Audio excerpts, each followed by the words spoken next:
Bismillahirrahmanirrahim. Assalamualaikum warahmatullahi wabarakatuh. Allahumma sholli ala sayyidina Muhammad wa sayyidina Muhammad. Alhamdulillah kita berjumpa lagi di pagi yang cerah ini. Banyak ustadz yang hadir di sini. Ada Ustadz Junaidi, ada Ustadz Adi. Alhamdulillah membuat kita jadi tambah semangat. Juga ada Tiara dan Raisya yang sedang PKL. Ini dari sekolah Penus ya, Pelita Nusantara. Dan Atep Setiabudi pada switcher dan kamera.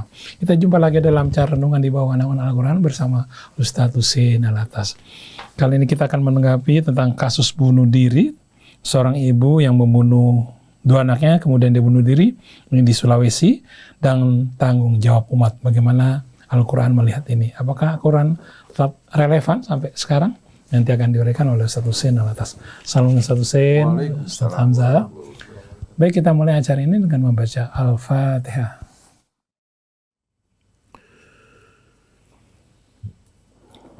A'udzu billahi minasy syaithanir rajim. Bismillahirrahmanirrahim. Alhamdulillahi rabbil alamin. Ar-Rahmanir Rahim, Maliki Yaumiddin. Iyyaka na'budu wa iyyaka nasta'in. Ihdinas siratal mustaqim. Siratal ladzina an'amta 'alaihim ghairil maghdubi 'alaihim waladdallin. Kita sudah membaca Al-Fatihah.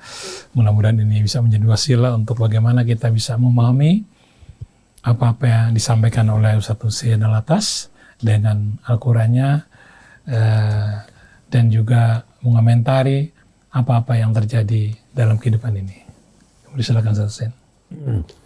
A'udzu billahi minasy syaithanir rajim. Bismillahirrahmanirrahim. Alhamdulillahi rabbil alamin. Hamdan katsiran thayyiban mubarakan fihi kama yuhibbu rabbuna wa yarda. Allahumma shalli ala Muhammadin wa ali Muhammad kama sallaita ala Ibrahim wa ali Ibrahim wa barik ala Muhammadin wa ali Muhammad kama barakta ala Ibrahim wa ali Ibrahim fil alamina innaka Hamidum Majid. Allahumma atina min indika rahmah wa 'allimna min ladunka ilman nafi'a wanfa'na bima 'allamtana. Rabbana zidna ilman wa alhiqna bis salihin. Amma ba'du, ikhwan akhwat, pendengar pemirsa, kaum muslimin dan muslimat, kepada seluruh saudara-saudari yang berasal dari ayah ibu yang sama, Ustadz Hamzah bin Attas Al-Attas yang menemani kita pagi hari ini, begitu juga Ustadz Junaidi, Ustadz Adi, Atep, bersama seluruh kerabat kerja di studio, saudara kita yang tidak asing lagi Ustadz Muhammad Krisna bin Muhammad Ishaq yang setia menemani kita. Kemudian akhwat kita yang sedang magang, Raisya dan Tiara. Salamullahi alaikum jami'an wa rahmatullahi wa barakatuh.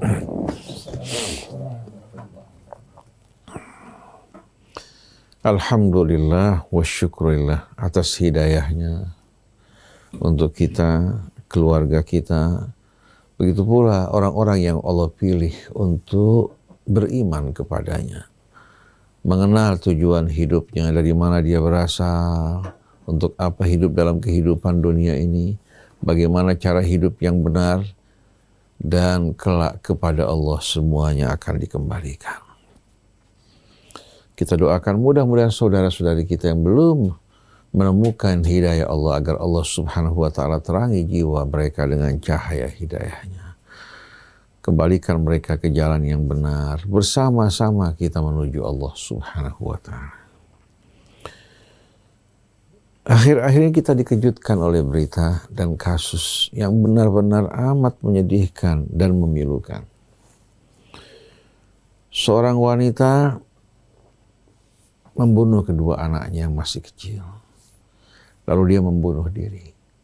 Kemudian dia jelaskan melalui rekaman video bahwa dia melakukan hal ini karena sudah tidak tahan lagi menghadapi hutang. Dan dia juga khawatir kalau anak yang dua ini akan hidup menderita. Maka ditinggalkan anak yang tua agar tidak membebani suaminya. Berarti tidak ada problema antara dia dengan suami. Cuma kondisi kemiskinan, kesusahan, dan beban hutang yang membuat wanita ini memutuskan untuk mengakhiri hidupnya bersama kedua anaknya. Apabila kita menyoroti kasus ini dengan penerangan dan petunjuk Al-Quran, kita memahami betul-betul bahwasannya yang bertanggung jawab dalam kasus ini bukan hanya terbatas pada ibu dan anak tersebut. Tapi di sini ada tanggung jawab pemerintah.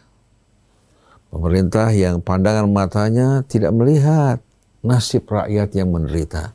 Apalagi kalau mereka menambahkan beban rakyat dengan pajak yang dinaikkan. Dengan juga bahan bakar ya, yang melonjak harganya. Yang mengakibatkan akhirnya harga-harga barang, baik itu pangan, papan, ya, sandang, semuanya meningkat. Mereka sedang dalam keadaan sulit berhadapan dengan cobaan-cobaan semacam ini, kehidupan mereka semakin berat. Akhirnya mungkin mereka memilih jalan yang salah dengan melakukan pinjaman online. Tidak mampu membayar, datang debt collector, mengancam, juga menelpon orang-orang yang berhubungan dengan diri mereka, mempermalukan mereka. Pemerintah tidak mengawasi mereka-mereka yang melakukan pinjaman-pinjaman online ini, yang betul-betul memberatkan orang-orang yang berhutang, juga menghancurkan dan mempermalukan mereka di tengah-tengah masyarakat. Di samping tanggung jawab pemerintah, tanggung jawab juga ulul arham, kerabat-kerabat dari wanita ini kemana? Mereka harus tahu keadaan saudara mereka yang susah. Kalau mereka abaikan pada mereka mampu, maka mereka berkontribusi dalam kasus bunuh diri tersebut. Di samping juga keluarga dan rahim, tanggung jawab umat. Sebagai sesama orang yang beriman, sebagai sesama anak bangsa, jangankan sesama orang yang beriman. Kalau saat dia non-muslim, baik agamanya Nasrani, ya, katakan agamanya Buddha, dalam keadaan dan kondisi yang betul-betul sulit, kita wajib mengulurkan tangan kita. Walaupun kita berbeda agama, ayah ibunya sama dengan kita. Kewajiban kita berdakwah, mengajak, bukan apa? Bukan kita menghakimi orang karena perbedaan agama. Oleh karena itu, kita umat Islam sampai saat ini masih belum menyadari tentang kewajiban kita yang pokok dan utama. Kita menyibukkan diri dengan apa-apa yang Allah tidak wajibkan, yang tidak diharamkan Allah, kita perdebatkan perselisihan, kita bicarakan pada mimbar-mimbar kita, tapi yang pokok dan utama dalam hidup kita, kita abaikan. Allah Subhanahu wa Ta'ala ya, membagi kewajiban kita kepada dua bahagian. Satu yang dinamakan kewajiban yang bernama Al-Fardul Ain. Al-Fardul Aini. Artinya kewajiban ini berlaku atas setiap mukallaf. Laki ataupun perempuan, kaya ataupun miskin. Seperti kewajiban sholat. Itu wajib atas setiap mukallaf. Begitu juga kewajiban berpuasa diwajibkan pada setiap mukallaf yang tidak dalam keadaan sakit dan musafir. Apapun sukunya, bangsanya, statusnya sama, tidak berbeda. Kemudian kewajiban berzakat diwajibkan pada setiap mukallaf yang mampu, yang memiliki kelebihan untuk kebutuhan keluarganya, maka dia mampu untuk berzakat. kemudian diwajibkan pada setiap mukallaf yang beriman untuk melakukan ibadah haji. Bagi mereka yang mampu, yang tidak mampu, Allah Subhanahu wa taala katakan la yukallifullahu nafsan illa wus'aha. Allah wajibkan pada setiap muslim juga untuk bersyahadat dengan 2 kalimat syahadat. Ini enggak membutuhkan biaya. Ini merupakan fardu ain yang Allah wajibkan atas setiap apa? Mukallaf. Tapi ada fardhu atau kewajiban ya yang Allah bagi sesuai dengan apa? Dengan potensi kemampuan setiap orang dari kita. Jadi kewajiban ini nggak sama, tapi kewajibannya ditetapkan sesuai dengan kemampuan masing-masing. Nah, kewajiban ini dinamakan al-fardhul kifai atau al-wajibul kifai. Itu kewajiban yang ditetapkan sesuai dengan kifayah dan kafaah setiap orang. Kewajiban yang Allah wajibkan sesuai dengan kafaah dan kifayah yang dimiliki oleh setiap orang. Contoh, seorang alim berilmu tapi tidak memiliki harta. Maka kewajiban yang Allah wajibkan buat dirinya adalah mengajarkan ilmunya. Orang yang kaya memiliki harta benda, tidak memiliki ilmu, Allah nggak wajibkan dirinya untuk mengajarkan ilmunya, tapi menginfakkan hartanya. Berapa persen? Rasulullah mengatakan innallaha farada fi amwalil aghniya ma yasuddu hajata fuqaraihim. Allah wajibkan pada harta si kaya kadar yang mencukupi orang-orang fakir di sekeliling mereka. Sebelum orang lain kerabatnya. Itu kewajiban seorang yang kaya untuk mencukupi pertama kerabatnya, kemudian tetangganya. Kewajiban yang Allah wajibkan kadarnya sesuai dengan kebutuhan mereka. Lalu bagaimana yang 2,5%? 2,5% itu berkaitan dengan emas perak atau uang yang kita simpan tanpa kita kelola, maka selama setahun dikenakan 2,5%. Tapi kalau berbicara mengenai kekayaan dia secara umum, ya, kalau datang katakan kerabatnya butuh untuk kebutuhan makan, butuh untuk pengobatan, butuh untuk bayar listrik, lalu dia mengatakan zakat saya sudah habis, padahal harta dia banyak. Kira-kira alasan ini diterima nggak sama Allah Ta'ala? Tidak. Orang sepertinya akan dibenamkan dalam api neraka kalau dia mengabaikan rahimnya. Begitu juga kalau tetangganya susah. Seperti nasib ibu tersebut yang bayar hutang tidak mampu untuk kebutuhan sehari-hari berat. Ya. Kehormatan martabatnya juga merasa terinjak-injak. Lalu kita tetangga diam-diam saja tidak memberikan bantuan. Maka Allah bisa ratakan kita dengan adabnya. Dan di hari akhirat Allah tidak akan memandang orang semacam ini. Jadi jangan bilang 2,5%. Ini ulama kita ini banyak yang kelihatannya berdiam karena takut kalau sampai diasingi, diisolasi oleh orang-orang yang mampu atau tidak terima bahagian mereka, diam mulutnya. Jadi dalam hal ini kita lihat Allah wajibkan pada si kaya untuk memperdulikan, membantu saudara-saudara mereka yang beriman. Yang berilmu wajib mengajarkan ilmunya. Kalau yang berilmu tidak mau mengajarkan ilmunya, kecuali dengan tarif, kamu bayar saya berapa?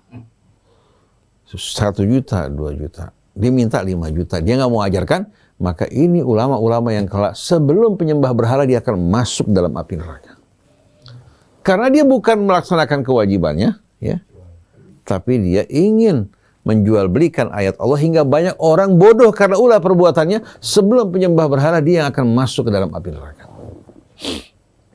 Begitu juga orang yang punya kekuatan. Dia nggak mungkin membantu dengan kekuatan harta atau ilmu karena dia nggak punya pengetahuan.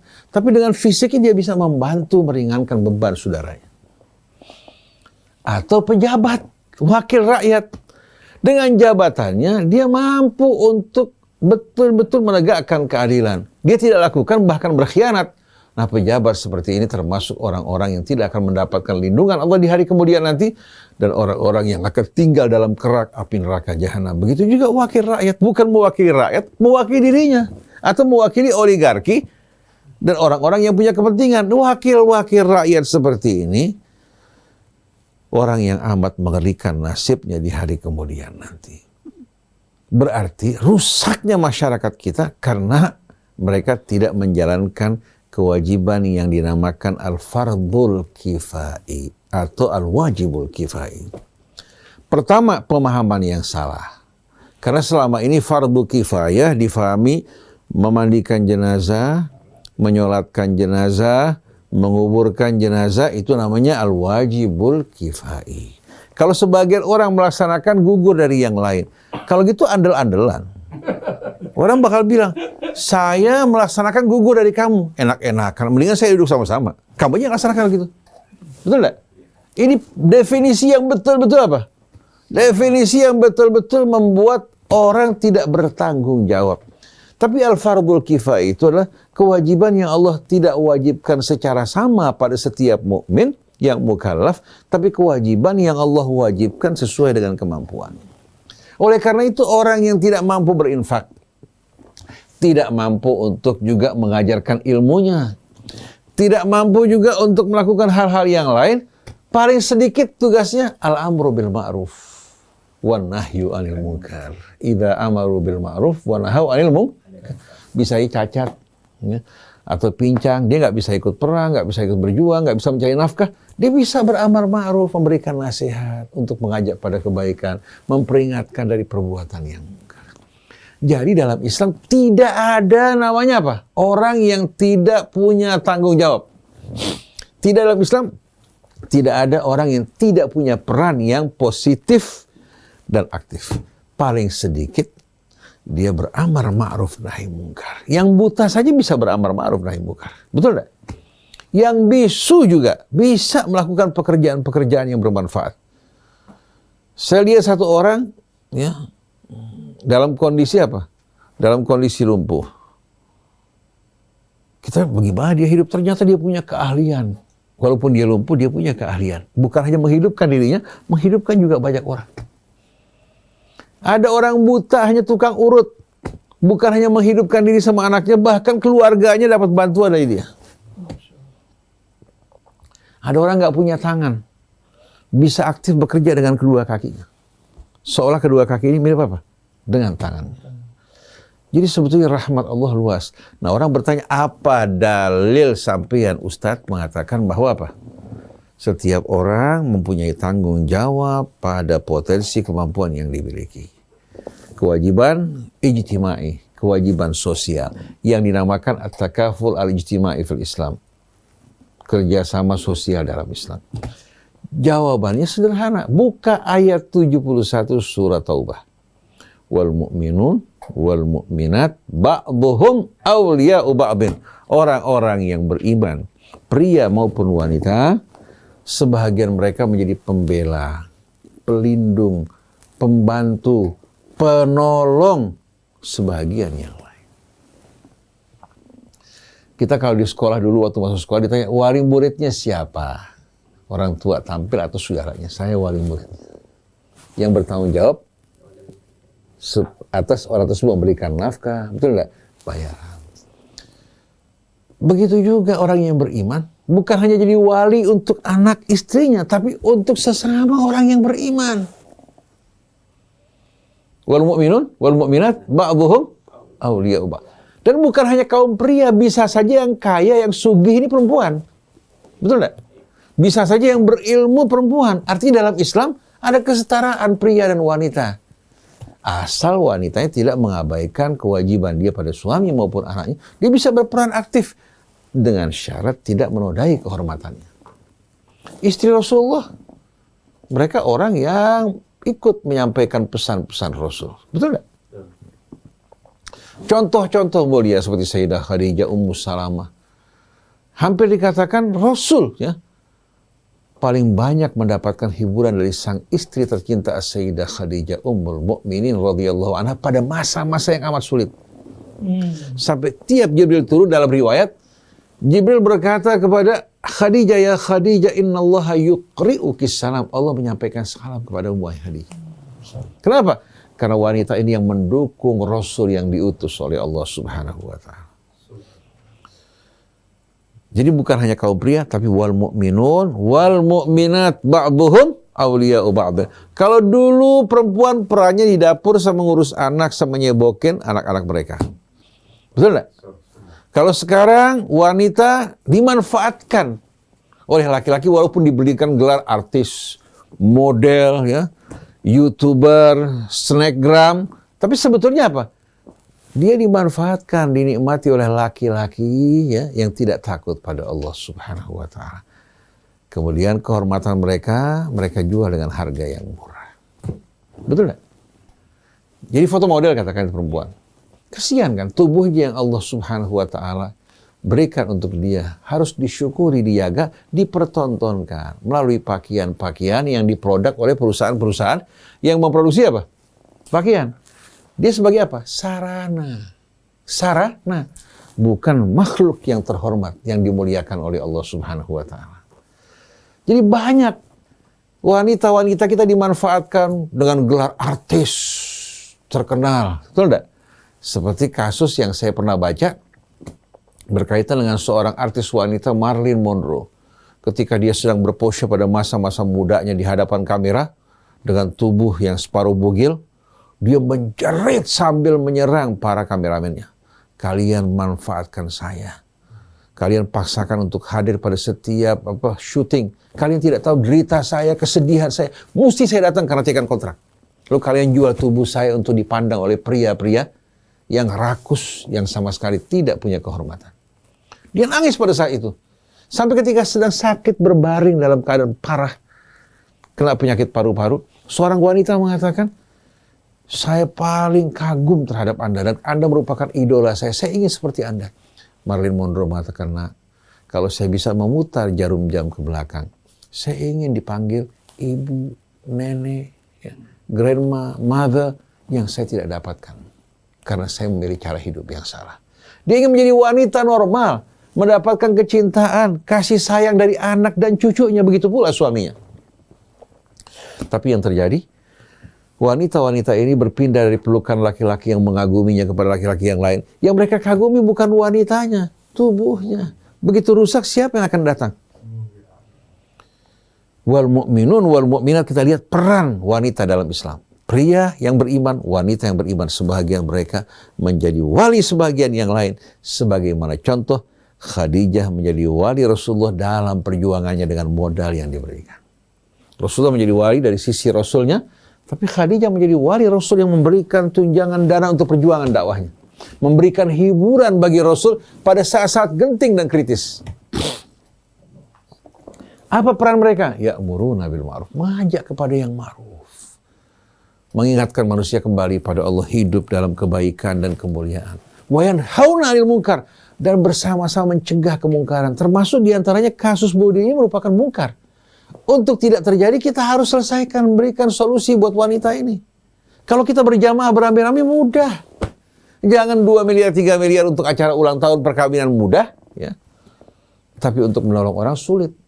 Saudaranya, kemenakannya, bibinya, pamannya susah tidak diperhatikan, tapi dia hambur-hamburkan uang di tempat yang sia-sia. Kemudian wa yuqimuna shalah, bersama-sama mendirikan salat. Wa yu'tuna zakah, bersama-sama mengeluarkan zakat. Wa yuti'una Allah wa rasulah, dan mereka mentaati Allah dan Rasulnya. Lalu Allah bilang apa? Ulaika sayarhamuhumullah. Mereka ini yang akan dirahmati oleh Allah Subhanahu wa Ta'ala. Innallaha azizun hakim. Sungguh Allah Maha Perkasa, lagi Maha Bijaksana. Artinya mereka di bawah lindungan Allah. Lalu penutup ayat ini, wa'adallahul mu'minina wal mu'minat. Allah janjikan bagi orang-orang yang beriman, pria dan wanita, jannatin tajri min tahtihal anharu khalidina fiha, taman-taman surga yang mengalir di bawahnya, sungai-sungai yang bermacam-macam kekal di dalamnya untuk selama-lamanya. Wa masakina thayyibatan fi jannati adnin, dan tempat-tempat kediaman, istana-istana yang amat indah, permai di taman-taman surganya. Wa ridwanu minallahi akbar, ada lagi yang lebih besar, keridhaan Allah lebih besar dari semua itu. Begitu orang meraih keridhaan Allah, apa saja yang diinginkan yang tidak terbayangkan Allah berikan buat dia. Dzalika huwal fauzul azim, itulah ya yang dinamakan keberuntungan, kesuksesan yang amat besar. Nah, bandingkan dengan rumah kita, tempat tinggal kita, mobil kita, kehidupan rumah tangga kita atau negeri kita, bandingkan dengan surga. Jadi kalau yang kaya kikir, Yang berilmu nggak mengajarkan ilmunya, yang kuat tidak mengulurkan tangan membantu para pejabatnya khianat, mereka kelak betul-betul di samping akan mengundang azab untuk diri mereka dan bangsa mereka di hari akhir nanti, mereka tidak akan selamat. Orang kita ini bahagia kalau terima uang, tapi kalau ada yang minta bantuan sama kita, hati kita berat perasaan. Ini merupakan tanda-tanda apa? Orang yang sedang sakit.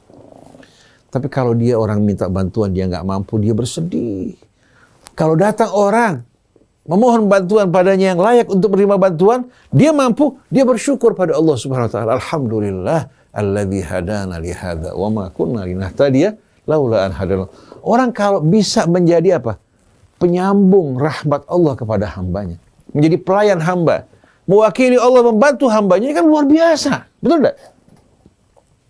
Tapi sayang, mental kita rusak karena pemahaman agama yang salah. Jadi kita lihat, dalam agama terbagi pada dua kewajiban. Pertama, al-fardul ain. Salat wajib untuk setiap orang yang beriman yang mukallaf. Ada lagi al-wajibul kifai. Kewajiban yang diwajibkan oleh Allah sesuai dengan kemampuan potensi masing-masing. La yukallifullahu was'an illa usaha. InsyaAllah berikutnya Ustaz Hamzah akan menambahkan. Fadhal. Bismillahirrahmanirrahim. Alhamdulillah rabbil alamin. Wassalatu wassalamu ala asyrafil anbiya wal mursalin sayyidina Muhammadin wa ala alihi wa sahbihi ajma'in. Subhanaka la ilma lana illa ma 'allamtana innaka antal alimul hakim. Rabbana zidna ilma wa alhiqna bis salihin. Rabbana la tuzigh qulubana ba'da idh hadaytana wa hab lana min ladunka rahmah innaka antal wahhab. Rabbi shrah li sadri wa yassir li amri wahlul 'uqdatam min lisani yafqahu qawli. Amma ba'd. Alhamdulillah wa syukurillah, kita telah mendengarkan tadi paparan dari guru kita Ustaz Husain bin Hamid Al-Attas tentang bagaimana sebenarnya memandang suatu kasus seorang ibu bunuh diri setelah membunuh dua orang anaknya dengan alasan takut kemiskinan. Sudah dipaparkan tadi bagaimana pentingnya tanggung jawab dari setiap individu mukmin, dari setiap orang muslim memiliki tanggung jawab. Di samping tentunya tanggung jawab yang pertama adalah dari seorang suami. Membunuh anak takut kepada kemiskinan, takut kelaparan karena susah hidup. Allah Subhanahu wa taala sudah larang tegas-tegas di dalam Al-Quran, baik itu di dalam surah Al-An'am 151 maupun juga di dalam surah Al-Isra ayat 31. Allah Subhanahu wa taala mengatakan, Allah berfirman, "Qul ta'alu atlu ma harrama rabbukum 'alaikum alla tusyriku billahi syai'a wa bil walidaini ihsana." Wala taqtulu auladakum min imlaq. Allah Subhanahu wa taala berfirman dalam surah Al-An'am, yaitu bagaimana Allah Subhanahu wa taala perintahkan agar supaya kita jangan mensekutukan Allah dengan sesuatu, kemudian hendaklah berbuat baik kepada kedua orang tua, dan dilarang kita itu membunuh anak karena khasyata imlaq. Wala taqtulu auladakum min imlaq. Janganlah kalian bunuh anak-anak kalian karena kelaparan, karena takut miskin. Al-imraq itu fakir, karena kefakiran. Allah ingatkan, nahnu narzuqukum wa iyyahum. Kamilah yang akan memberikan rizki kepada kalian dan juga kepada mereka. Di dalam surah Al-Isra ayat 31, wala taqtulu auladakum khasyata imlaqin. Janganlah kalian bunuh anak-anak kalian khasyata imlaq, karena khawatir akan kefakiran. Kalau di ayat tadi Al-An'am 151, Allah Subhanahu wa taala sebutkan min imlaq, dikarenakan kefakiran, ya, kalian bunuh anak-anak kalian. Memang dalam kondisinya fakir. Ya, itu dilarang. Oleh karena itu Allah Subhanahu wa taala sebutkan nahnu narzuqukum wa iyyahum. Kamilah yang akan memberikan rizki kepada kalian dan juga kepada mereka. Kalau dalam surah Al-Isra itu khasyata imlaq. Ya, membunuh anak ya, bukan karena kefakiran, dia belum fakir. Tapi khawatir nanti kalau punya anak ya, akan menjadi fakir lalu dibunuh. Ya, berbeda. Dua kondisi ini ya, tetap dilarang oleh Allah Subhanahu wa taala, diharamkan oleh Allah Subhanahu wa taala. Di sini Allah Subhanahu wa taala menyebutkan nahnu narzuqukum wa iyyahum, kami yang akan memberikan rizki kepada kalian dan juga kepada mereka. Atau dalam surah Al-Isra nahnu narzuquhum wa iyyakum, kamilah yang akan memberikan rizki kepada mereka dan juga kepada kalian. Tentunya ya, rizki Allah Subhanahu wa taala ya tentu harus diupayakan. Allah Subhanahu wa taala pengertian narzuqukum ini ya Allah sudah siapkan semuanya. Ya, jalan-jalan untuk mendapatkan rizki tersebut. Ya, kita hanya diminta untuk sedikit berusaha atau berusaha keras untuk mencari rizki tersebut. Ya, dan jangan malah menutup jalan-jalan rizki tersebut, seperti ya, seorang menjadi terlilit utang karena dia melakukan riba ya, yang akan melilit semua kehidupannya. Nah, ini berarti dia ya, mau menutup dia punya rezekinya itu sendiri. Dan tentunya Allah Subhanahu wa taala telah memberikan tanggung jawab ini. Yang pertama di dalam satu keluarga adalah dalam hal mencari rezeki itu diberikan kepada kepala keluarga, yaitu kepada suami. Seperti yang Allah Subhanahu wa taala sebutkan dalam surah Al-Baqarah 233, wa 'alal mauludi lahu rizquhunna wa kiswatuhunna. Wa 'alal mauludi lahu maksudnya adalah ini suami ya. Kepada si bapak itu dialah diwajibkan untuk memberikan rizki kepada istri dan anak-anak mereka ya, dan juga memberikan pakaian. Atau di dalam surah An-Nisa ya, Allah Subhanahu wa taala sebutkan ya, ar-rijalu qawwamuna 'alan nisa'i bima faddalallahu ba'dhum 'ala ba'dhin wa bima anfaqu min amwalihim. Ini ar-rijal di sini sebagai kepala keluarga. Ya, tanggung jawabnya ya dibebankan kepada suami. Ya. Kemudian tadi sudah dijelaskan juga bagaimana tentang fardu kifayah. Yaitu fardu kifayah adalah kewajiban yang Allah Subhanahu wa taala wajibkan kepada setiap individu sesuai dengan kafaahnya, sesuai dengan kemampuannya, sesuai dengan kapasitasnya masing-masing. Ya. Nah, dalam hal ini jika tadi keluarga tersebut dia sudah berusaha tapi kehidupannya susah, ya, tetap susah seperti itu. Ya, si suaminya sudah mencari rezeki. Nah, tanggung jawab ini juga melebar lagi kepada tanggung jawab kepada ulul arham atau kepada kerabat-kerabatnya. Allah berkali-kali untuk mengingatkan kepada kerabat untuk berlaku baik ya, kepada kerabatnya. Allah Subhanahu wa taala menyebutkan wa ulul arhami ba'dhum awliya'u ba'd. Ya, para ulul arham, orang yang memiliki tali hubungan rahim, tali hubungan silaturahmi itu mereka itu ya, sebagian mereka adalah sebagai wali, artinya yang bertanggung jawab kepada sebagian yang lainnya. Berkali-kali Allah Subhanahu wa taala pun menyebutkan wa'ati dzal qurba, ya. Berikanlah sebagian hartamu kepada kerabat.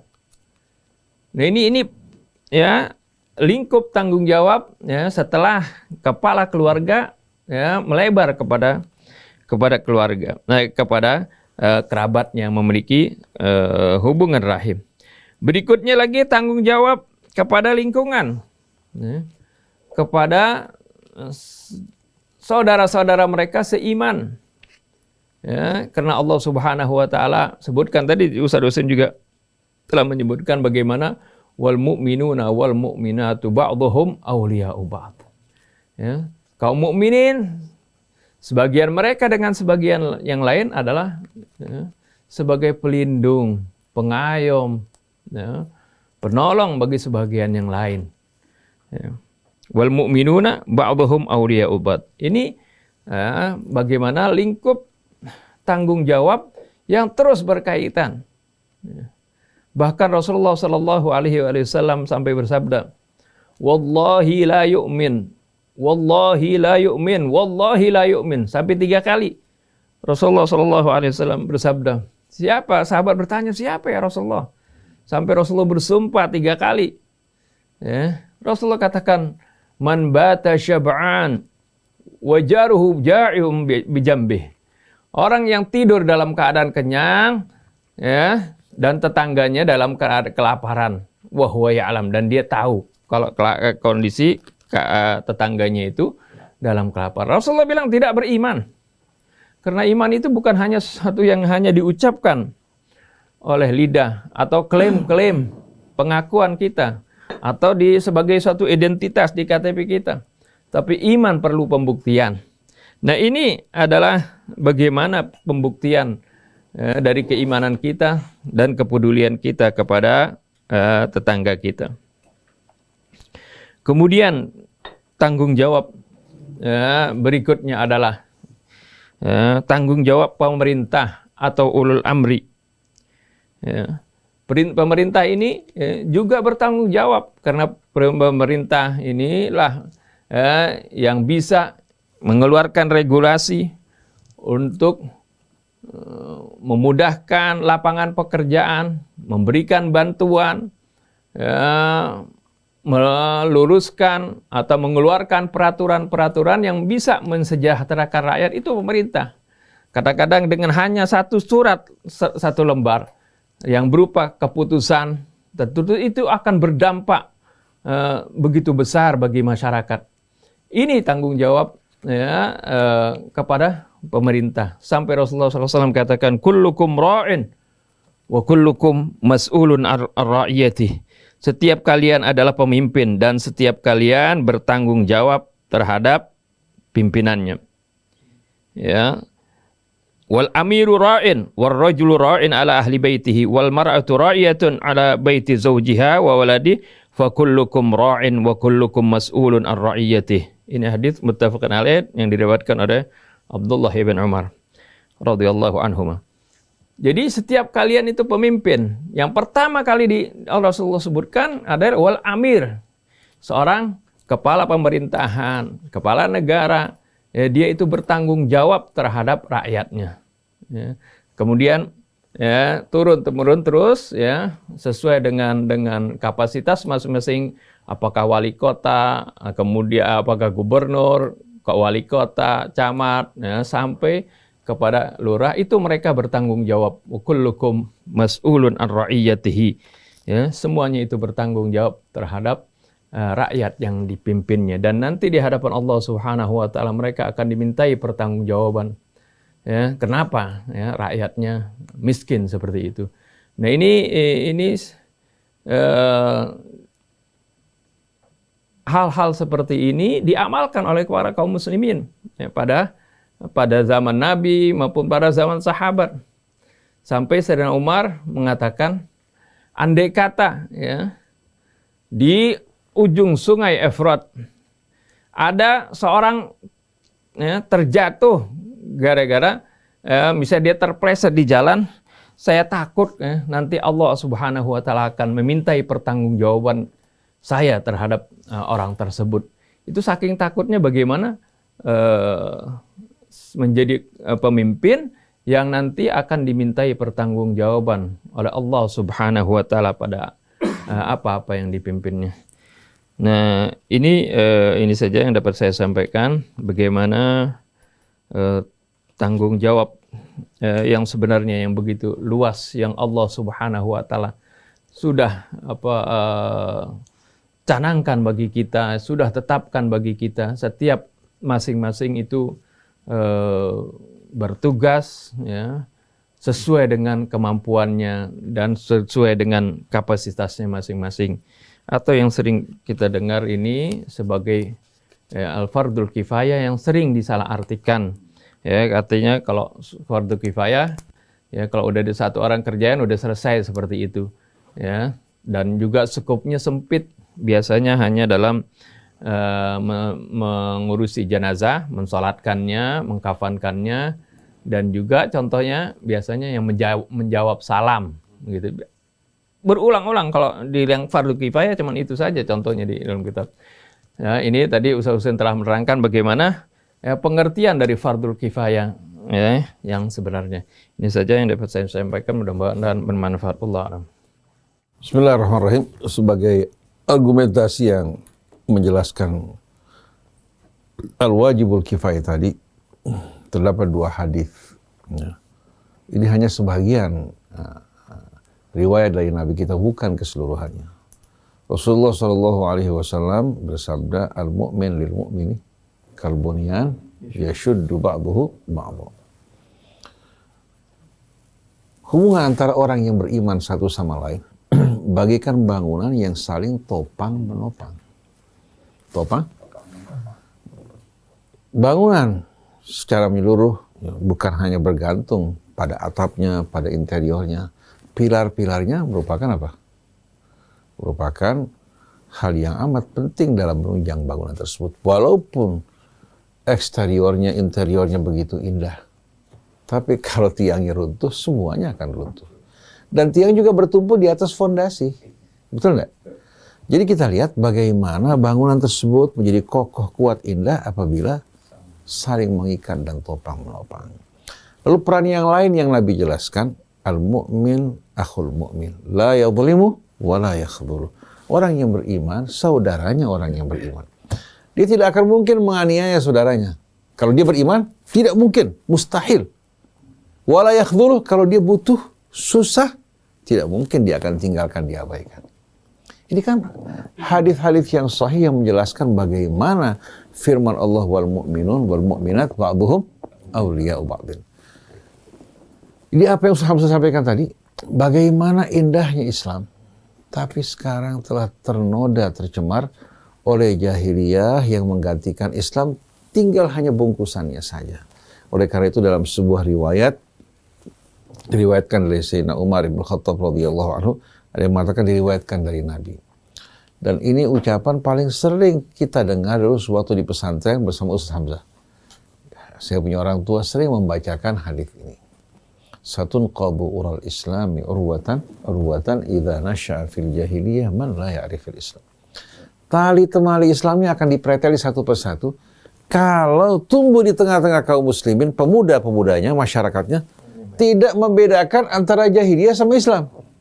Nah sekarang yang sedang berlangsung kebanyakan jahiliyah, cuma bungkusannya Islam. Sedangkan isinya bukan lagi Islam. Nah yang kita inginkan dalam dan luarnya Islam kembali pada Al-Quran dan sunnah-sunnah Nabi kita, dan mari kita bersatu dalam agama Allah. Untuk Islam yang satu dan untuk Indonesia yang bersatu. Ini kembali pada kita mau bersatu apa enggak? Maka kalau mau bersatu, seruan Allah tadi, wal mu'minun wal mu'minat ba'duhum awliya'u ba'd. Nilai-nilai Pancasila yang 5 kalau dihubungkan dengan ayat ini baru akan dapat ditegakkan. Tidak lagi orang akan menzalimi saudaranya, bahkan tidak akan sama sekali mengabaikannya di saat dia butuh apapun. Subhanakallahumma wa bihamdik asyhadu an la ilaha illa anta astaghfiruka wa atubu ilaik wa la'afu minkum. Wassalamualaikum warahmatullahi wabarakatuh. Waalaikumsalam warahmatullahi wabarakatuh. Masya Allah, alangkah indahnya Islam ya. Tadi sudah dijelaskan mengenai fardu kifayah, yaitu orang berbuat sesuai dengan potensi masing-masing atau kemampuan masing-masing. Jadi semuanya berperan. Baik, terima kasih Ustaz Zain, Ustaz Hamzah atas pemahamannya. Oke, saya Muhammad Krishna dan juga Wandi Saputra, kemudian Atep Setiabudi, Anis Mualim, dan Yusuf Subangkit mohon pamit. Wabillahi taufiq wal hidayah. Assalamualaikum warahmatullahi wabarakatuh.